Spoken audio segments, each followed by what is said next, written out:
Guys, আশা করি সবাই ভালো আছেন। হাই। তো আজকে আমরা এখন তাই একটু আগে দুজন মিলে অনেক মজা করছি, এটা ভালো কথা। কিন্তু এখন একটু সিরিয়াস কথাও সিরিয়াস হব, কারণ এই ঘটনাটা একদম মানে রিয়েল। তোমরা কে বিশ্বাস করবে নাকি আমি জানি না, কিন্তু এটা আমি শুনি নিজের মাথার অবস্থায় খারাপ। তোমার থাম্বেল দেখেই বুঝছো যে কি নিয়ে কথাটা হইতেছে। কামব্যাক না রে? কামব্যাক। তো আমরা এতক্ষণ ধরে দুজন মিলে থাম্বনেলটা বানাইতেছিলাম। ও একটু সাহায্য করছে, আমি একটু সাহায্য করছি, মানে বলতে পারো 50% আমি আর 50% ও।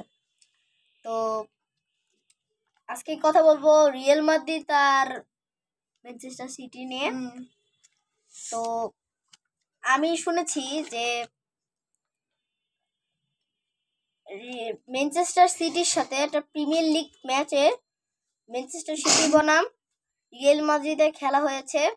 তো ওই খেলাতে রিয়েল মাদ্রিদ প্রথমে 3টা গোল করেছে, আর ম্যানচেস্টার সিটি 5টা গোল করেছে। তো তারপরে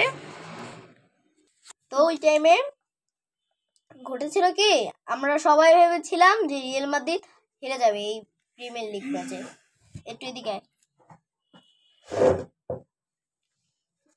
আমার আসলে ওরে নিয়ে কোনো ভিডিও বানানোর শখ ছিল না, কিন্তু তোমার থাম্বনেল দেখছো আমরা দুজনই একসাথে মানে ছিলাম। তো এটার জন্য আমি ওকে নিয়ে ভিডিও বানাচ্ছি, যেহেতু থাম্বনেল আমরা দুইজন, তাই এখন যদি দুইজন ভিডিও না বানাই তাহলে অনেক সমস্যা হতে পারে, তো এটার জন্য। আর তারপরে হাফ টাইমের পর